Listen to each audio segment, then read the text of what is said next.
Hello दोस्तों, रोज़ की तरह आनंद लेखनी ब्लॉग में सबका हार्दिक अभिनंदन है, स्वागत है।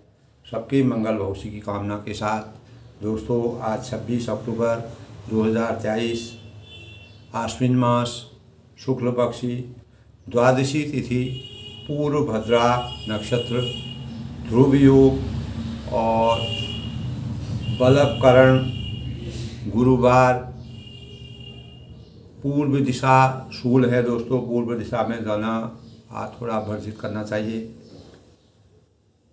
और भगवान विष्णु की आज और माँ सरस्वती की पूजा का विधान है, और जिससे हम पीले रंग के द्योतक हैं। भगवान विष्णु भगवान जी को पीला रंग बहुत ही प्रिय है, और इसी प्रकार पीले वस्त्र और पीले फूल पुष्प और पीला चंदन वगैरह आदि दिव्य पदार्थों से हमको भगवान का पूजन करना चाहिए। अगर कोई बृहस्पतिवार का व्रत जो है वह विद्या के लिए, बुद्धि के लिए और विवेक के लिए बहुत ही अच्छा माना जाता है। माँ सरस्वती का आशीर्वाद रहता है दोस्तों। और जैसे कि दोस्तों मैंने बताया, ध्रुव योग, बहुत लोग समझते होंगे ध्रुव योग क्या है। ध्रुव योग इन्होंने कहा, तो ध्रुव योग दोस्तों शुक्र और सूर्य जो है जब मीन राशि में प्रवेश करते हैं, और मंगल और राहु वृषभ राशि में रहते हैं, बुध जो है वह कुंभ राशि में रहता है, और मोक्ष के कारक होते हैं केतु वृश्चिक राशि में जब विद्यमान रहता है, विराजमान होते हैं। जब ग्रहों की ऐसी स्थिति होती है तो इसे ध्रुव योग कहा जाता है। जब ग्रह हमारे इस प्रकार से होते हैं तो आज के दिन वही ध्रुव योग है। और ख़ास तौर से दोस्तों योगों के हिसाब से सबसे हमारे जीवन में, सबसे हमारे ग्रहों में अगर सिद्धि योग हो, सर्वार्थ सिद्धि योग हो, और गुरु पुष्प योग हो, और रवि पुष्प योग हो, और पुष्कर योग हो, और अमृत सिद्ध योग हो, और राजयोग हो, और इस प्रकार से त्रिपुष्कर योग हो। योग में अनेक प्रकार के शुभ योगों के नाम ये होते हैं दोस्तों। इस प्रकार के अगर योग हमारे जीवन में होते हैं तो हमें सफलता मिलती है। जब कोई ग्रह यानी कुंडली में वृद्धि योग भी एक होता है दोस्तों। जब वृद्धि योग तब होता है जब कोई ग्रह जन्म कुंडली में अपनी ही राशि में हो, या अपनी उच्च स्थिति में हो, यानी लग्न में हो। ऐसा योग होने से विकास की संभावना होती है, और प्रचुरता आती है जीवन में, सफलता लगातार हमें सफलता मिलती है। और इस ऐसे समय को आदमी, किसी भी व्यक्ति विशेष को अगर किसी के जीवन में वृद्धि योग का समावेश आता है, और तो उसको कभी भी उसमें अच्छे से अच्छे कार्यों को करके अपने जीवन को सकारात्मक दिशा की ओर करके समय का उचित फायदा उठा करके हमको उस योग का शुभ लाभ उठाना चाहिए। इस योग से हमारे अंदर आत्मविश्वास बढ़ता है। रचनात्मक हमारी अभिक्रियाएँ, जो रचनात्मक अभिक्रियाएँ होती है उसमें वृद्धि होती है, और जीवन में सार्थकता आती है। अनेक प्रकार से हमारा जीवन सार्थक होता है। इस प्रकार से दोस्तों आज के अनुसार जो भी शुभ योग थे मैंने आपको सूक्ष्म रूप में बताए। जैसे कि दोस्तों हम जानते हैं माँ सरस्वती का आशीर्वाद हमारे जीवन में, जिसके मस्तिष्क में, जिसकी भावनाओं में, जिसकी वाणी में, जिसके हृदय में माँ सरस्वती का वास होता है, उनको अनेक प्रकार से मधुर भावों का संचार होता है। विद्या के द्योतक होते हैं, बुद्धि के द्योतक होते हैं, और माँ सरस्वती का आशीर्वाद हमारी भावनाओं को पूर्ण रूप से परिलक्षित कर देते हैं। और यह विद्या की जननी है, विद्या की प्रतीक है।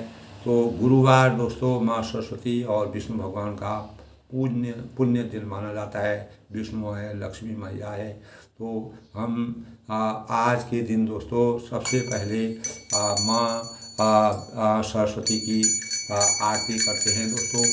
आरती की जय सरस्वती की, जनन विद्या बुद्धि भक्ति की। आरती की जय सरस्वती की, जाकी कृपा कुमति मिट जाए, सुमिरन करत सुमति गति आए। जाकी कृपा कुमति मिट जाए, सुमिरन करत सुमति गति। सुख सनकादिदास गुण गावे, सुख सनकादिदास गुण गावे, वाणी रूपी अनादि शक्ति की। आरती की जय सरस्वती की, नाम जपत ब्रह्म छूट दिए की, नाम जपत ब्रह्म छूट दिए की। देवी दृष्टि शिशु अधरही, देवी दृष्टि शिशु अधरही। मिलहि दास पावन सिय पिय के, मिलहि दास सिय, मिलहि दास पावक सिय पिय के। उड़ाई सुर युग युग की, आरती की जय सरस्वती की। रचित दासु बल वेद पुराण, रचित दासु बल वेद पुराण। गीते ग्रंथ रचित जगनाना, गीते ग्रंथ रचित जगनाना। तालु छंद स्वर मिश्रित गाना, तालु छंद स्वर मिश्रित गाना। जो आधार कभी अति, जो आधार कभी अति सती। आरती की जय सरस्वती की, जनन विद्या बुद्धि भक्ति की। सरस्वती की वीणा वाणी, सरस्वती की वीणा वाणी। कला जननी की ओम जाया, ओम जाया, ओम। आरती की जय सरस्वती की, जनन विद्या बुद्धि भक्ति की। मंगल भवन अमंगल हारी, उमा सरिता जपत दीन दयाल विरुद्ध संभारी। हरहु नाथ मम संकट, मोसम दीन दीन हिताओ तुम समान रघुवीर। अविचारो वंशनी हरहु शंभो, निधि बाधारो राधा राम। यादव जी श्याम उदय गिरि मंज बराओ, रघुवर बाल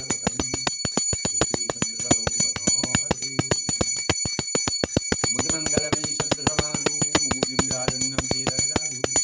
गरल सुधारम करेंदाई, गोवर्धनो नसी। उमादार दो सुखी नाई, सबै जान राम नाम मंगलकारी। और गली अवराध हुई और बात हो जाने। ताको भगवई अगम नहीं जाबर दूं, ताको है गजो अगम नहीं जाबर दूं। और राम भगवान जादे बरवल भाव नर करदाता, बरवल भाव नर करदाता। दुष्ट संग विदाता, दीवूज वर कमल तुम्हारी, सुंदर मुनि सबु सुखारी। धरौ नांगल ओम रामाय रामचंद्राय रघुनाथाय सीताय अवधीनं कृष्णाय गोविंदाय नमो। ओम नमः ओम रामाय। उदित उदय गिरिमंज बराओ, रघुबर बालवतम। विक्षीषण सरोज बनाओ, हर्षि लोचन भ्रम।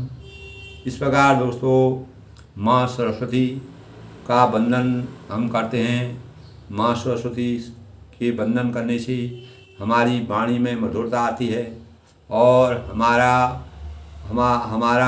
जीवन सार्थकता की ओर जाता है। अज्ञान रूपी अंधकार से ज्ञान रूपी प्रकाश की तरह हम पढ़ते हैं और हमको पूरे संसार में प्रकाश ही प्रकाश विद्यमान दृष्टिगोचर होता है, दिखाई देता है। हम माँ सरस्वती का वास जिसके हृदय में हो जाता है उसको अनेक प्रकार से विद्या बुद्धि और विवेक से परिपूर्ण कर जाता है।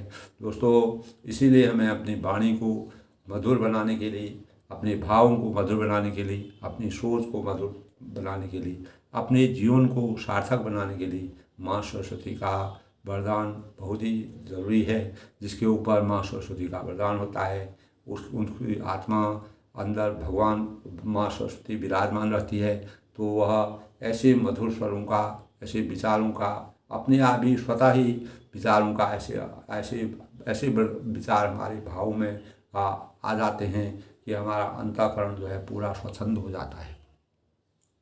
दोस्तों, रामचरितमानस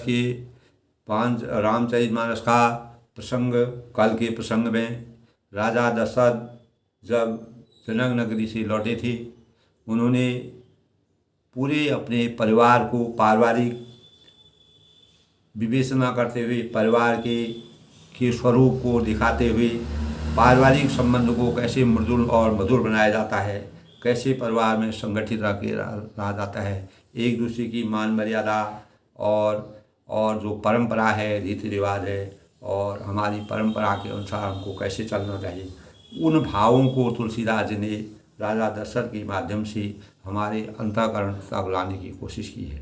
उन्होंने जब पराये घर की स्त्री अपने घर में आती हैं तो उसकी किस प्रकार से हमको सुरक्षा करनी चाहिए, किस प्रकार से आदर करना चाहिए, किस प्रकार से किसी कार्य को उसको सिखाने के लिए प्रेरित करना चाहिए, प्रेरणा देनी चाहिए, तब राजा ने अनेक प्रकार के भावों से अपने पूरे परिवार को संगठित करके और सभी रानियों को बुलाया और उनसे कहा कि जो भी बहुएं आपके घर में प्रवेश की हैं, पराये घर से आई हुई हैं, उनको इस तरह से आपको रखना है जैसे नेत्रों में पलकें रहती हैं, पलकों के बीच में जैसे नेत्रों की सुरक्षा होती है, उसी प्रकार हमको सुरक्षा कवच बन के उनको रखना है। जैसे पलकों के नेत्रों को सब प्रकार से रक्षा करती है, पलकें हमारे नेत्रों की हर एक प्रकार से रक्षा करती है और उन्हें सुख पहुंचाती है, उसमें आनंद पहुंचाती है, उनकी रक्षा करती हैं, उन्हें कभी भी किसी प्रकार की आँच नहीं आने देती हैं।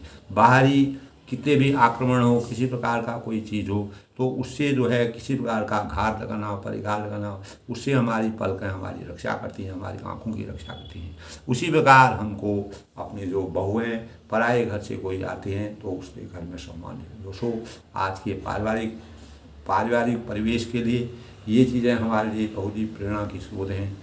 ऐसे भावों को अगर हम अपने हृदय में अंकन करेंगे, निश्चित ही हमारे अंदर किसी प्रकार के भी बुरे भाव नहीं रहेंगे।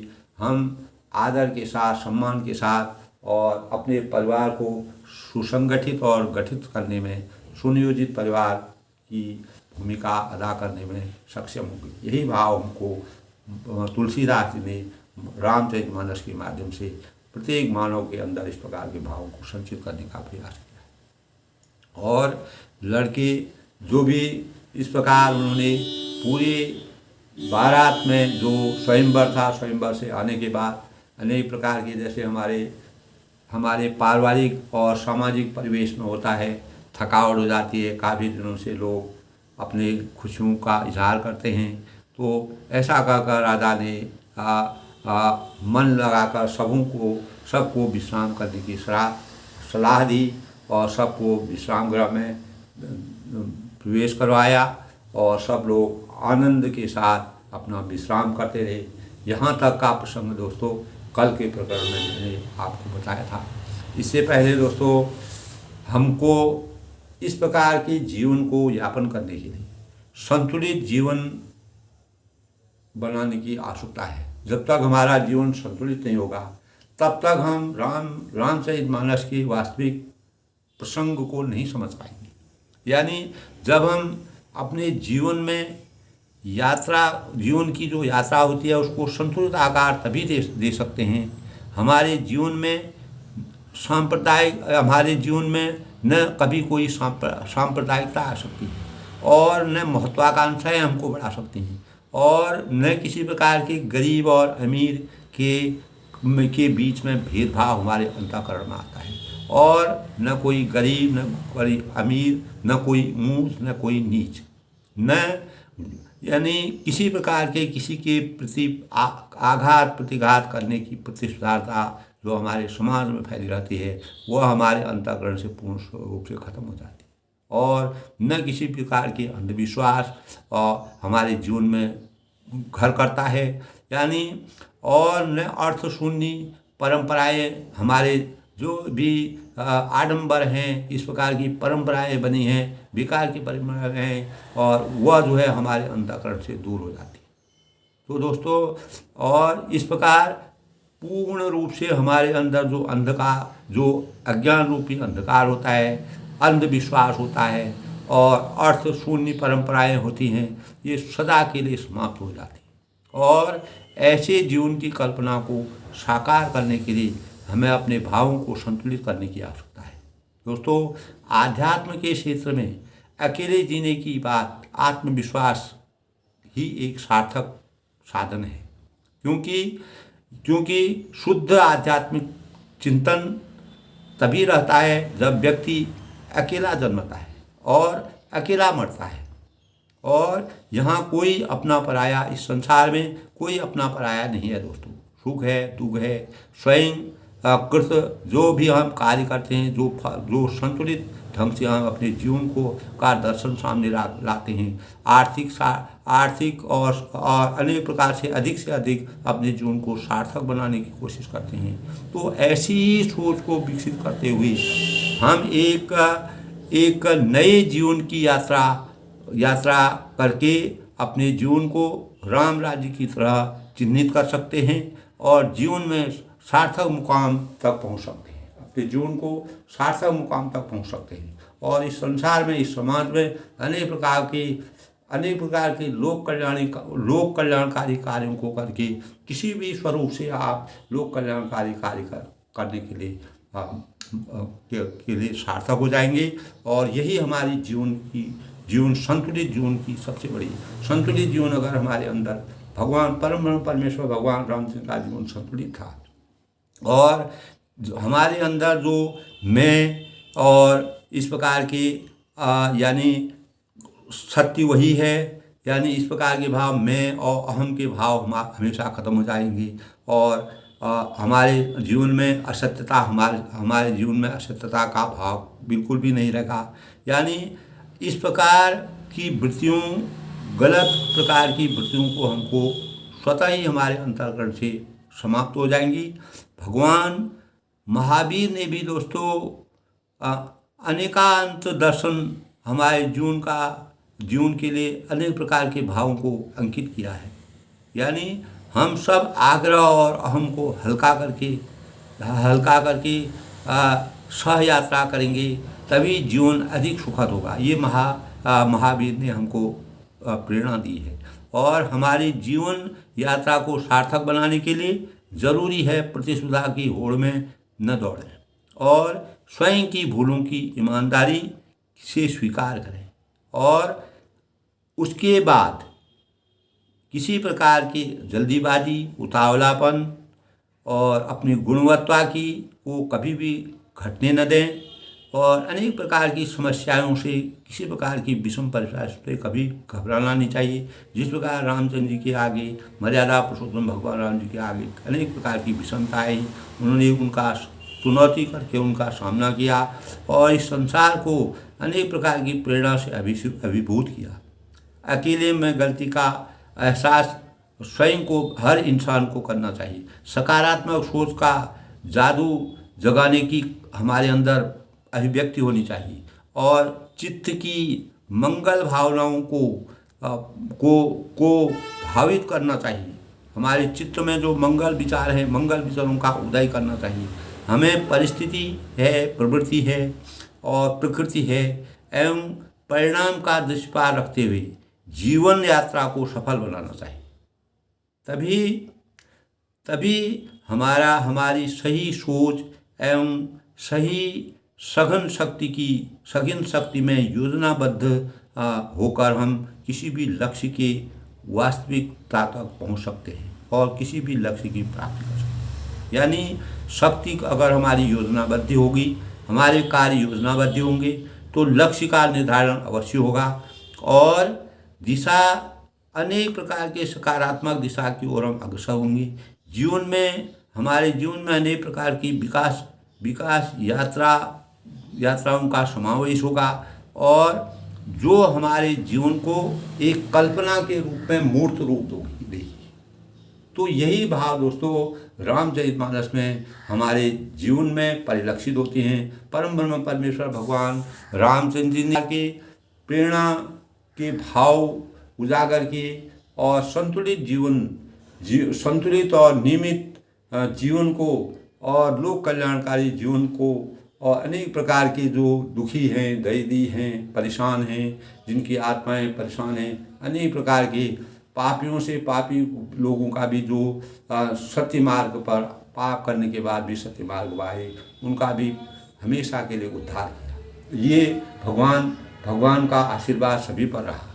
इसी परिप्रेक्ष्य में दोस्तों संतुलित जीवन, इसी प्रकार रामचंद्र जी का जीवन और उनके पारिवारिक संतुलन, देखिए दशरथ जी ने अनेक प्रकार से पारिवारिक संतुलन को बनाने के लिए, परिवार की मर्यादा को बनाने के लिए, परिवार को संतुलित रखने के लिए अनेक इस प्रकार के हर व्यक्ति को के अपने भावों को प्रकट किया। प्रतापी राजा थे, हर व्यक्ति का बराबर सम्मान होता है।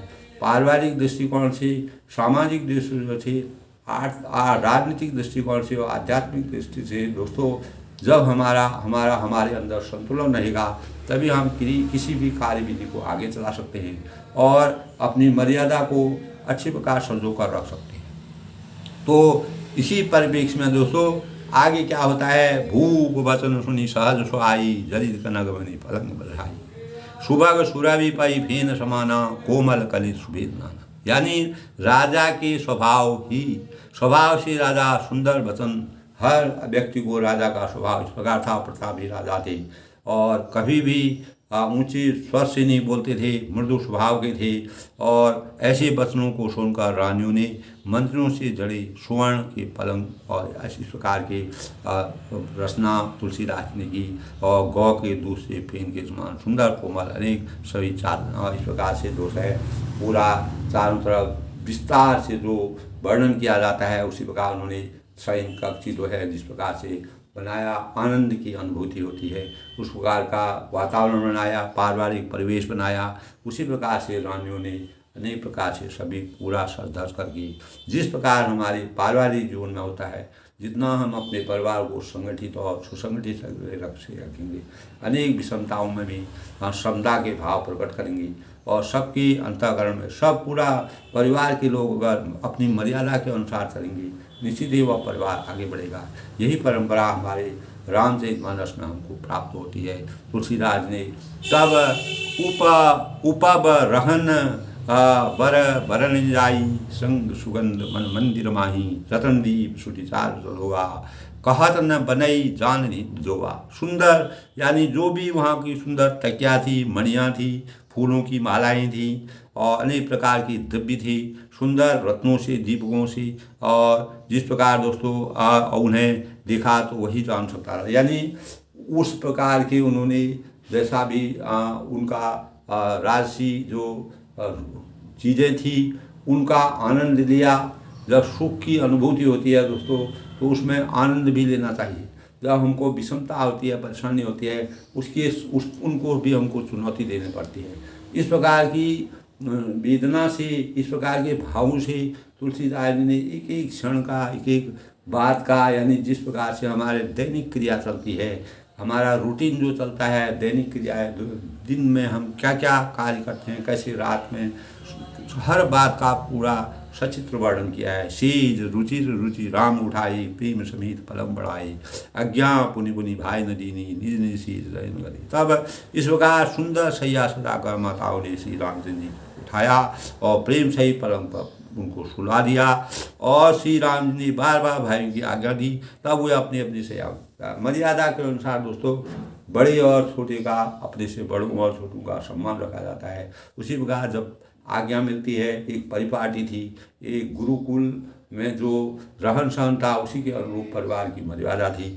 गुरु ने जो शिक्षा उनको दी थी, जो कुल गुरु थे और जो अनेक गुरुओं के सानिध्य में वो रहे थे, उसी मर्यादा के अनुसार उन्होंने अपने जीवन को सजो कर रखा और वही भाव जन जन तक पहुँचाने का प्रयास किया। देख चाम मृदु सुंदर गाता, कहीं सब प्रेम भजन सब माथा। मार्ग जात भयावनी भारी, कही विधि तात ताड़का मारी। श्री राम जी की सांवली और सुंदर कोमल अंगों को देखकर तब माताएं प्रेम सहित वचन बोल रही हैं, अपना मधुर वचन बोल रही हैं। रामचंद्र जी की के दिव्य स्वरूप का अपने मन में चिंतन कर रही हैं, उनकी आराधना कर रही हैं कि हे तात, मार्ग में जाते हुए तुमने बड़ी भयावनी ताड़का राशि को किस प्रकार से मारा, यानी ताड़का को आपने किस प्रकार से मारा।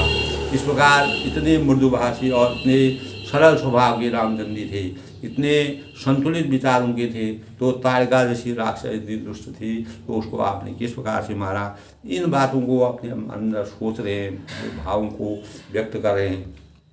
तब रामचंद्र की मन की बातों को वह लेना चाह रहे हैं। घोर निषाद और विकट भयो, समर गन ही नहीं काव, मारी सहित सहारा किम घर मारे सो। यानी बड़े भयानक राक्षस जो विकट योद्धा थी और जो युद्ध में किसी से भी कुछ नहीं गिनते थे, उन दुष्ट मारिच और स्वभाव को सहायकों सहित तुमने कैसे मार दिया। ये उनके अंदर बड़ा मतलब आपके अंदर इतनी शक्ति कहाँ से विद्यमान होगी।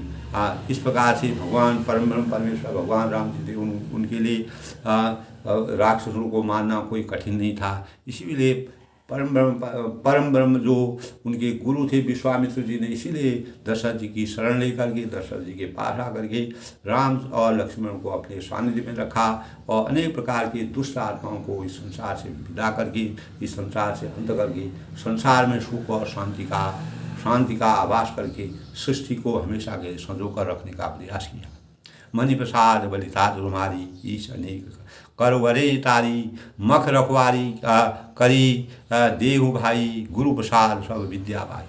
तो हे तात, मैं बलैया लेती हूँ। तब वह कहती हैं, अपने पुत्र से कहती है रामचंद्र जी कि मैं आपकी बलिहारी लेती हूँ और मुनि की कृपा से ही ईश्वर ने तुम्हारी सी बलाओं को टाल दिया। इस प्रकार के राक्षसों से सामना करके अनेक प्रकार की विषमता में तुमने समता को प्रकट किया और दोनों भाइयों ने यज्ञ की रखवाली करके गुरु जी के प्रसाद को सब विद्याएँ, यानी गुरु के प्रसाद से आपने अनेक प्रकार की विद्याओं का आपके अंदर विद्याएँ आई और गुरु के आशीर्वाद, गुरु को इतना मानते थे दोस्तों।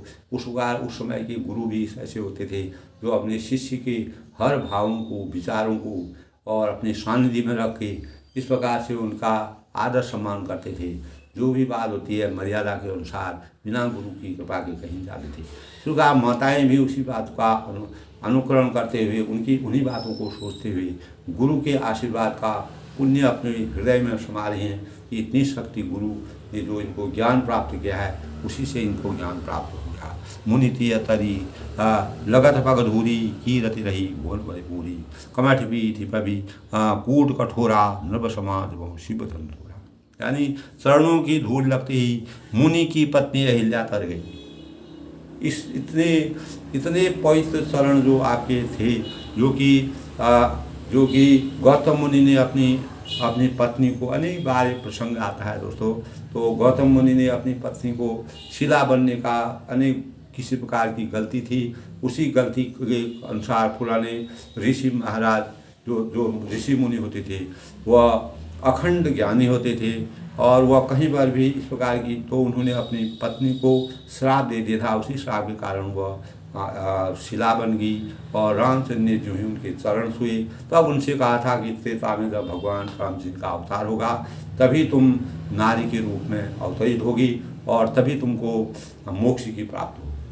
तो इसी प्रकार रामचंद्र वो भी कहती हैं, उनकी माँ भी कहती हैं कि आपने जो है चरणों की धूल, आपके चरणों की धूल लगते ही मुनि की जो पत्नी अहिल्या थी उसका वह भी तर गई और विश्व भर में वह कीर्ति, और विश्व भर के लिए वह कीर्ति से व्याप्त हो गई और कच्छप की पीठ, वज्र और पर्वत से भी कठोर शिव जी के धनुष को राजाओं के समान तुमने तोड़ दिया। यानी इस प्रकार के भावों को जब दोस्तों आपस में परिवार एक होता है और समय आदमी वर्णन नहीं कर सकता है, लेकिन माता जब सुख के समय में है, बहुत ही सुख का आसार होते, उसमें भगवान परम परमेश्वर भगवान राम जी की महिमा मंडन का वर्णन करते हुए उनसे उनके बारे में पूछती है कि कैसे आपके अंदर इतना शक्ति का संचार हुआ तो आपने इतने बड़े शिव जी जैसे धनुष को तोड़ डाला। तो विश्व विजयी जसु जान की पाई, आई भवन ब्याह सब पाई, सकल अमान, यानी अनेक प्रकार के राजाओं को पराजित करके, राजाओं की शक्ति को ह्रास करके आपने शिव जी का धनुष तोड़ दिया। और विश्व विजयी जसु जान की पाई, आई भवन ब्याह सब भाई, सकल अमान कर्म तुम्हारी, केवल कौशिक रुआ सुधारी। यानी विश्वामित्र के यश और जानकी को पाया। सब भाइयों को जिन विश्वामित्र के यश के कारण जो आपने जानकी जी को जी स्वयंवर रचाया और सब भाइयों को ब्याह कर घर आए, और तुम्हारे सभी कर्म अमानुषी हैं। यानी मनुष्य के जैसे कर्म आपके नहीं लगते हैं। आप देव यानी मनुष्य की शक्ति के बाहर हैं, अर्थात आप परम ब्रह्म परमेश्वर हैं, जिन्हें केवल विश्वामित्र की कृपा से सुधारा और संपन्न। यानी विश्वामित्र की कृपा से आपने पूरे संसार को इस प्रकार के कार्य जो संसार में किए, ये सब गुरु का आशीर्वाद है। इस बात को वह मानती हैं। आज सुफल सब जन्म हमारा, दीगितार विदु बदन तुम्हारा, जे दिन गई तुम्हें बिनु देखी, ते बिरंची जन पाओगे। माता का हृदय है, विह्वल होता है, माता की करुणा होती है।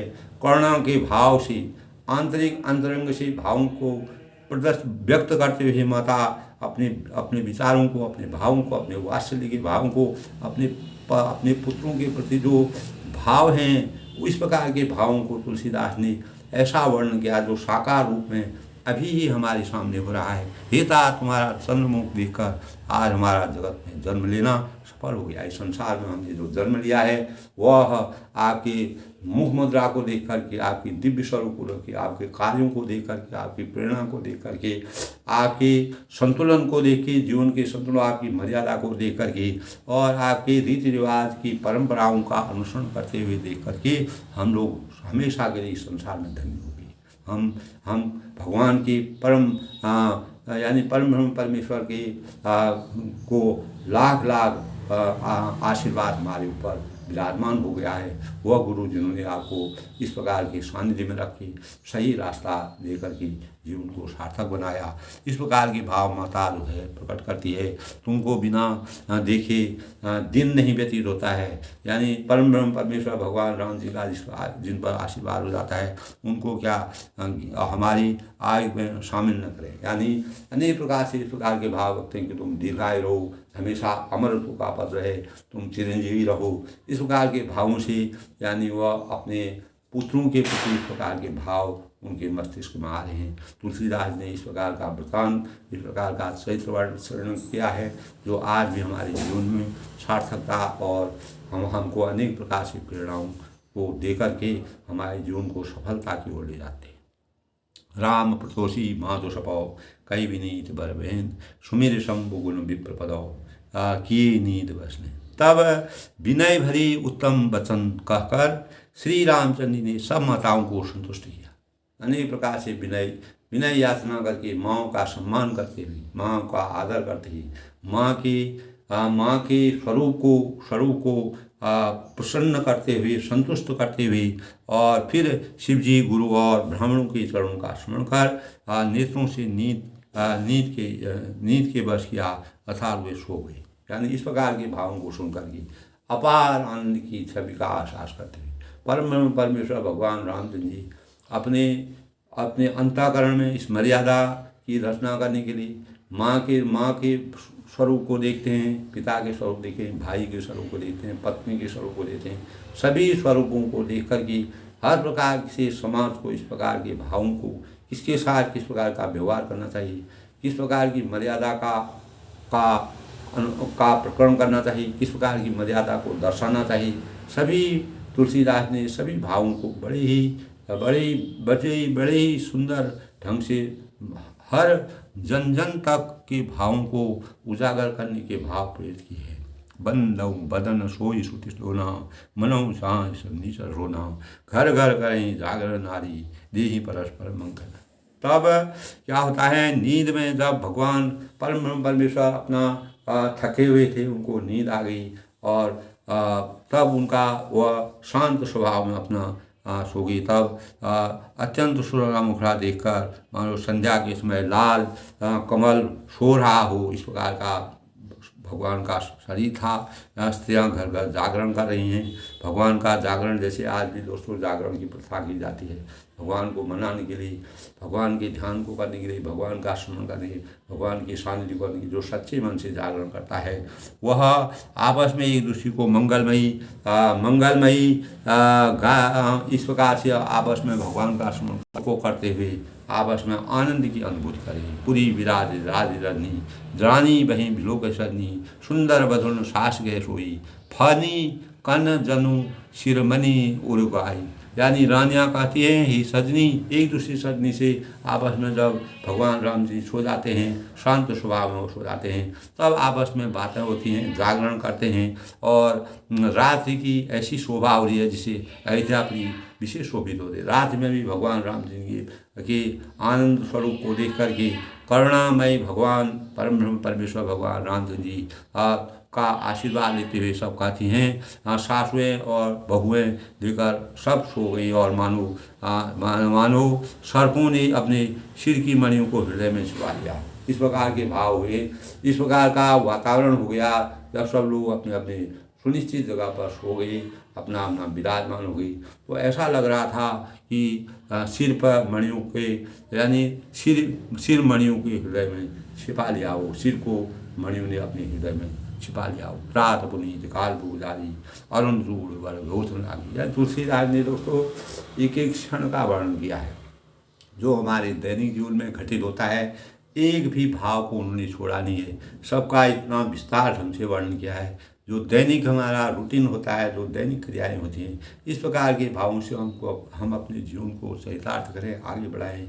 निश्चित ही हम एक पारिवारिक जो हमारा पारिवारिक दृष्टिकोण है, सामाजिक दृष्टिकोण है, आध्यात्मिक दृष्टिकोण है और अनेक प्रकार के अच्छे भाव हैं वह हमारे अंतःकरण में आते हैं। हम एक दूसरे से अच्छे प्रकार घुल मिलते हैं, एक दूसरे के विचारों को पता चलता है और सुंदर एक दूसरे की मर्यादा और रीति रिवाज परंपरा के आदर और सम्मान के भाव रखते हैं। वही भावों को प्रकट किया। वो प्रातःकाल पवित्र ब्रह्म मुहूर्त में प्रभु जाग जाते हैं। भगवान देखिए, आप भी अगर दोस्तों इस चीज़ को आप निश्चित सोचिए, जैसे आप ब्रह्म मुहूर्त में उठते हैं और उठने के अगर आपको रोज़ की आदत है, ये हमारे दैनिक जीवन में भी है, अगर हम ब्रह्म मुहूर्त में उठते हैं तो ऐसा लगता है दोस्तों हम कितने भी थके होंगे तो एक समय आता है जैसे ब्रह्म मुहूर्त में उठने का, जैसे ऐसा लगता है कि हमको कोई जगा रहा है। तो परम ब्रह्म परमेश्वर का ही आशीर्वाद होता है दोस्तों। ये हमारी आस्था की बात होती है। अगर हम जगते हैं, जगने के बाद अपना नित्य कर्म करते हैं, उसके बाद पूजा पाठ करते हैं, ये मानव जीवन के लिए भगवान ने इस प्रकार से रखा है। जो हमारे दैनिक जीवन का मनुष्य एक ऐसा जीवन है, मनुष्य का अवतार ऐसा है दोस्तों, ऐसा जीवन दोबारा नहीं मिलता है, बार बार मनुष्य जीवन नहीं मिलता है। इस जीवन में हम जितना भगवान का ध्यान लगाएं और भगवान की आराधना करें, अच्छे कार्य करें, सुंदर सोच रखें, अच्छे विचारों को रखें, वही हमारे कार्य में आएगा। परलोक में, ये लोक से परलोक में भी हमारी वाणी में मधुरता हो, हमारे विचारों में सौंदर्य हो, हमारे हर भाव में अगर हम वास्तविकता का एहसास करेंगे तो निश्चित ही दोस्तों जो ब्रह्म मुहूर्त में उठते हैं उनके अंदर भगवान का भी वास होता है। भगवान उनको जगाते हैं कि आप उठ जाइए, ब्रह्म मुहूर्त हो गया है। तो इसी प्रकार भगवान परम ब्रह्म परमेश्वर भगवान रामचंद्र जी अपना समय से प्रातःकाल पुनीत अवसर पर वो उठ जाते थे। और आप भी दोस्तों देखिए, कोई भी व्यक्ति है अगर वह रोज़ इस प्रकार का अभ्यास करे कि सवेरे उठ कर के आप ब्रह्म मुहूर्त में अपना दैनिक कार्य को करते हुए एक टाइम बना लें तो निश्चित ही परमात्मा का प्रवेश होता है। परमात्मा आपके अंतःकरण में आते हैं और आपको जगाते हैं, आपको अच्छे कार्यों को करने के लिए प्रेरित करते हैं। दोस्तों इन भावों को अगर आप अपने दैनिक जीवन में अपनाएं, निश्चित ही हमारा जीवन सार्थक होता है। ये चीज़ साइकोलॉजिकल है, मनोवैज्ञानिक है दोस्तों। हम जैसा करेंगे वैसे ही हमारा शरीर बनता है। जब तक ये जीवन है तो इस जीवन को हम जितना एक्टिव रहेंगे, जितना समर्थवान रखेंगे, जितना ऊर्जावान रखेंगे और जितना ब्रह्म में लीन रहेंगे, वही हमारे कार्य आएगा। और हमारे संसार में इस संसार में जो ये धन है, दौलत है, वैभव है, महत्वाकांक्षा है, सब यहीं रह जाएंगी, इसका कोई औचित्य नहीं है। लेकिन जब तक जीवन है तब तक हमको कर्म क्षेत्र को नहीं छोड़ना है दोस्तों। अपने कर्म में भगवान कृष्ण ने कहा है कर्मण्येवाधिकार दोस्तों मां फलेश्वर, यानी कर्म हमको करते रहना चाहिए और फल की इच्छा हमको नहीं करनी चाहिए। फल देने वाला भगवान परम ब्रह्म परमेश्वर है। अगर हमारे कर्मों में सार्थकता होगी, हमारे कर्म में वास्तविकता होगी, सच्चे भाव से हम कर्म करेंगे और नीति के अनुसार कार्य करेंगे, किसी भी प्राणी को सताएंगे नहीं, किसी के लिए अत्याचार अनाचार नहीं करेंगे, निश्चित ही हमें अच्छा फल मिलेगा और वही हमारे जीवन के अगले जन्म में भी काम आएगा और उसी से हमारा जीवन सार्थक बनेगा।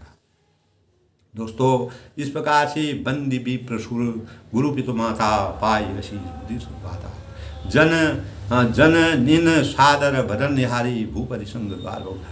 तब ब्राह्मणों को, देवताओं को, गुरुओं को, माता पिता की वंदना करके आशीर्वाद पाकर सब भाई प्रसन्न हुए। तब भगवान रामचंद्र जी ने इस प्रकार की मर्यादा रची है दोस्तों कि तुलसीदास जी ने इस प्रकार का वृतांत किया है कि परम ब्रह्म परमेश्वर भगवान राम जी सभी जो अपने ब्राह्मण होते हैं, जो देवता होते थे, जो पूज्य होते हैं, जो रात दिन तपस्या में लगे रहते हैं, भक्ति में रहते हैं, भगवान के सानिध्य में रहते हैं, गुरु हैं, माता पिता जो जन्म देते हैं, जो हमको दोस्तों अनेक परेशानियों के बाद जन्म देते हैं, उनकी वह हमारे आधारशिला होती हैं और उनका वरदान और उनके आशीर्वाद हमेशा प्राप्त करते हैं। परम ब्रह्म परमेश्वर की मर्यादा में आप पूरी रामायण का चित्रण करें देखो तो हर जगह भगवान रामचंद्र का चरित्र मर्यादित रूप में तुलसीदास जी ने वर्णन किया है और वास्तव में ऐसा ही उनका चरित्र था। आदर्शता उनके चरित्र में कूट कूट कर भरी हुई और वही भावनाओं को तुलसीदास ने संसार में इस सृष्टि में पूर्ण रूप से प्रचार प्रसार किया।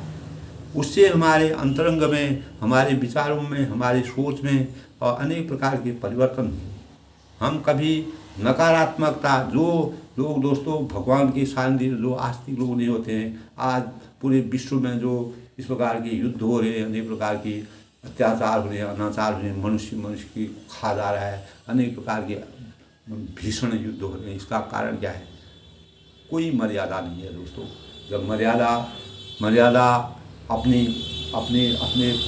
मर्यादा, मान मर्यादा अगर जीवन में ख़त्म हो जाती है, मान मर्यादा नहीं होती है, तो मानव जीवन का इसी प्रकार से संहार होता है। भगवान श्री कृष्ण ने भी इस बात को हमेशा के लिए रखा कि अगर जहाँ मर्यादा नहीं है, जहाँ मान मर्यादा नहीं है, जहाँ पर कोई किसी को नहीं हुआ करता है, उन्होंने कहा कोई सगे हों, संबंधी हों, कोई खून से रिश्ता हो, अगर वह अत्याचार कर रहा है, अनाचार कर रहा है, उसको इस संसार में जीने का अधिकार नहीं। तब उन्होंने अर्जुन को शिक्षा दी थी कि इस युद्ध में तुम चारों तरफ अपने सगे संबंधियों को देख रहे हो, सभी अपने लोगों को देख रहे हो, लेकिन सब अत्याचार से भरे हुए हैं, सब अनाचार से, जो भी इसमें अत्याचार अनाचार करे उनका हनन होना चाहिए। वह इस संसार में रहने के लायक नहीं है। उनको ब्रह्म शक्ति से दूर रखे, यानी परम ब्रह्म परमेश्वर, यानी जो असत्य मार्ग पर चल रहे हैं, जो बुराई पर चल रहे हैं, अनाचार पर रहे हैं, उनको इस संसार में जीत करने का कोई वह नहीं है। उनके साथ अगर आप युद्ध करें, उनको वह करें, हजारों आदमियों को बचाने के लिए अगर एक आदमी को हमेशा के लिए समाप्त कर दें तो उससे समाज का हित होता है, लोक कल्याण बढ़े। परम ब्रह्म परमेश्वर भगवान रामचंद्र जी की मर्यादा के अनुसार दोस्तों यही कार्य किया, दुष्टों का संहार करके सज्जनों का सृजन किया और इस संसार में मान मर्यादा को हमेशा के लिए जीवित रखने का प्रयास किया। यही तुलसीदास जी ने अनेक भावों से आज भी हमारे जीवन में दोस्तों, हमारा ये ग्रंथ है, ऐसा है, हम कभी अनाचार और अत्याचार और गलत को नहीं रख सकते अपने मन में। तो हमारा देश सनातन देश है, हमारे देश का, हमारे राष्ट्र का, हमारी जो संस्कृति है, हमारे जो संस्कार हैं, वो इस भाव से धन्य है हम लोगों को कि हम जो भारत जैसे देश में जन्म लिया है, वह लोग धन्य हैं दोस्तों। आज विदेशों में देखो, अनेक देशों में देखो, हाहाकार मच रहा है, लोग परेशान हैं, कितना अनाचार अत्याचार है, कितने यहाँ भी दुष्टता कुछ है, लेकिन दोस्तों फिर भी हमारे अंदर एकता, अनेकता में एकता है। हमारे अंदर मानवीयता है। मानवीयता मानव जीवन की सबसे बड़ी, यही रामायण में, रामचरितमानस में निभाव हो गया है। जो नास्तिक हैं दोस्तों, जो पश्चिमी सभ्यता है, वहाँ नास्तिकता आ गई है पूर्ण रूप से। भगवान को कोई मानता नहीं है, परम ब्रह्म परमेश्वर का ध्यान नहीं करते हैं। राक्षसी माया हो गई, आतंक ने अपना रूप सा लिया है। मनुष्य मनुष्य को खा रहा है, प्राणी प्राणी की हत्या हो रही है। अनेक प्रकार से विध्वंसकारी और विनाशकारी होती है। जो रामचंद्र भगवान मर्यादा पुरुषोत्तम भगवान राम जी की आदर्शों की बिल्कुल बिल्कुल बिल्कुल प्रतिकूल है। और इसी से संसार में इस प्रकार का वातावरण हो रहा है। और इसी वातावरण जब दोस्तों केवल जो सत्य मार्ग पर चलने वाले हुए हैं, जो अत्याचार से दूर रहते हैं, जो अन्याय से दूर रहते हैं, सच्चे मार्ग पर रहते हैं, उन्हीं लोगों का अस्तित्व इस सृष्टि में हमेशा के लिए रहेगा। और जो अत्याचार, अनाचार, दुष्टता, आतंकवाद में घिरे रहेंगे, वह इस संसार में उनका अस्तित्व ज़्यादा दूर तक, ज़्यादा लंबे समय तक नहीं रहता है। ये निश्चित है दोस्तों। मर्यादा पुरुषोत्तम भगवान रामचंद्र जी और तुलसीदास जी ने रामचंद्र के भावों से रामचंद्र की पात्रता, उनको एक सुयोग्य पात्र समझ करके उनका जो चरित्र था, उनके जो आदर्श थे, उनको पूरे संसार में बिखेरने का प्रयास किया। जो भी आस्तिक भाव से परम परमेश्वर भगवान राम जी को भजते हैं, वह कभी भी दुखी नहीं होते हैं, वह कभी भी बुरे मार्ग में नहीं, वह कभी भी विषमता से समता की ओर आ जाते हैं। कठिनाई, अनेक प्रकार की कठिनाइयों को झेलते हुए, चुनौतियों को होते हुए वो पार पा जाते हैं। अपने जीवन में परम परमेश्वर भगवान राम जी के आशीर्वाद में पा करके वह सत्य मार्ग को में आ जाते हैं और उनको परम ब्रह्म की प्राप्ति हो जाती है। और इस संसार में जो जन्म मरण का चक्कर है, उसे हमेशा मोक्ष की प्राप्ति कर लेते हैं। इस प्रकार के लोग परम ब्रह्म परमेश्वर भगवान राम जी का। तब इस प्रकार ब्राह्मणों का, उसमें दोस्तों ब्राह्मणों का, देवताओं का, गुरु का, माता पिता का आदरपूर्वक वंदना वो करते थे और आशीर्वाद पा करके जब हम अपने से बड़ों का इस प्रकार की जो जिनका हमको आदर करना चाहिए, अगर उनका आशीर्वाद हमारे ऊपर रहता है तो हमारा जीवन कभी भी विषमता में नहीं पड़ सकता है। हम हमेशा अच्छा जीवन, आदर्श जीवन, रामचंद्र का जैसा जीवन यापन करने के मार्ग पर आते हैं। और इसी प्रकार माताओं का आदर भाव और उनके मुखों में, उनके मुख से इस प्रकार की वाणी निकल रही थी कि अमृत रूपी वाणी से सब पूरा परिवार सुसंगठित था। इस प्रकार से अमृत भाव जब मन से निकलते हैं, वाणी से अगर अच्छे मधुर भाव निकलते हैं, उससे दोस्तों हमारा चिंतन में अनेक प्रकार के चिंतन, हमारी सोच, हमारा चिंतन, हमारा शरीर में हमेशा सकारात्मक पैदा होती है। और राजा के साथ इस प्रकार राजा का सम्मान करते हुए अपने सभी माता पिता, गुरु, बंधु और सबों का सम्मान करते हुए हमेशा उनका आशीर्वाद प्राप्त करते थे। कीन सूच सब सहज सूची सतीर पुरी नहाय, प्रतिक्रिया करी तात वही आई चार। तब स्वभाव से ही पवित्र चारों भाइयों ने सब प्रकार की क्रियाओं से निवृत्त होकर पवित्र सरयू नदी में स्नान किया और प्रार्थ आसन ला करके पिता के पास आए। तब उन्होंने पिताजी का आशीर्वाद, पिता के पास आए। उस प्रकार उन्होंने अपना जो दैनिक कार्य है उसको पूरा करके अपने पिताजी के पास आए। इस प्रकार दोस्तों रामचंद्र की मर्यादा, रामचंद्र के कार्य और उनके आदर्शों से हमें पारिवारिक जीवन में सकारात्मक सोच को प्राप्त करने के लिए अपने भावों को और अनेक पारिवारिक मर्यादाओं को परिपूर्ण करते हुए अपने जीवन को सकारात्मक बनाने की आवश्यकता है। दोस्तों अगर हमारे अंदर आस्तिकता होगी, हमारे अंदर भगवान को प्राप्त करने की शक्ति होगी और भक्ति का संचार हमारे मन में होगा, निश्चित ही हमारा जीवन सार्थक होगा। हम कभी भी विषमताओं से भी, अनेक प्रकार की विषमताएँ, कठिनाइयाँ भी हमारे जीवन में आएंगी, वो भी हमको सहजता से हम उसको पार कर लाएंगे। अनेक चुनौतियों का सामना करते हम जीवन को। इसी प्रकार भगवान रामचंद्र ने अनेक प्रकार से अपने गुरुओं का, अपने माता पिता का, अपने जो अपने से बड़े थे, ब्राह्मण थे, देवता थे, गुरु थे और माताएं थे, सबका आदरपूर्वक सम्मान करके रोज़ उनसे अच्छे आशीर्वाद प्राप्त करते थे। वही आशीर्वाद हमारे जीवन में दोस्तों, अगर हम इस प्रकार के भावों को अपने जीवन में, अपने अपने आने वाली पीढ़ी में इस प्रकार के भावों को, इस प्रकार की मर्यादा को, इस प्रकार के रीति रिवाजों, इस प्रकार की परंपराओं को अगर उजागर करेंगे तो कितनी भी प्रतिस्पर्धा का युग हो उसमें भी हम सफलता की ओर बढ़ेंगे। दोस्तों, प्रतिस्पर्धा जीवन की इकाई है। प्रतिस्पर्धा के दौर में हमको दौड़ना है, लेकिन अपने अस्तित्व को और अपने भावों को, अपनी मर्यादा को कभी भी खोना नहीं चाहिए। मर्यादा को हमेशा जीवित रखने के लिए हमें त्याग करना पड़ेगा और अनेक प्रकार से अपनी परंपराओं का निर्वहन करना पड़ेगा, अपने रीति रिवाजों का सम्मान करना पड़ेगा और अपनी मर्यादा को हमेशा सजो कर रखना पड़ेगा। चाहे वो पारिवारिक स्तर से हो, सामाजिक स्तर से हो, आध्यात्मिक स्तर से हो, राजनीतिक स्तर से हो, किसी भी स्तर से हो, हमें कभी भी लक्ष्मण रेखा से पार नहीं होना चाहिए।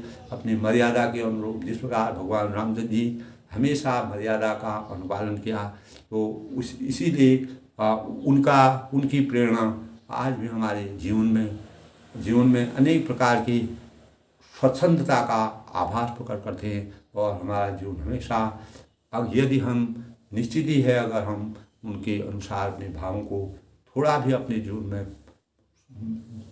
परिलक्षित करेंगे, निश्चित ही हम अपने जीवन में अनेक प्रकार के अपने जो लक्ष्य हैं, जो भगवान भक्ति से हम अपने लक्ष्यों को प्राप्त कर सकते हैं, परम परमेश्वर की आराधना कर सकते हैं, अपने जीवन को सार्थक बना सकते हैं।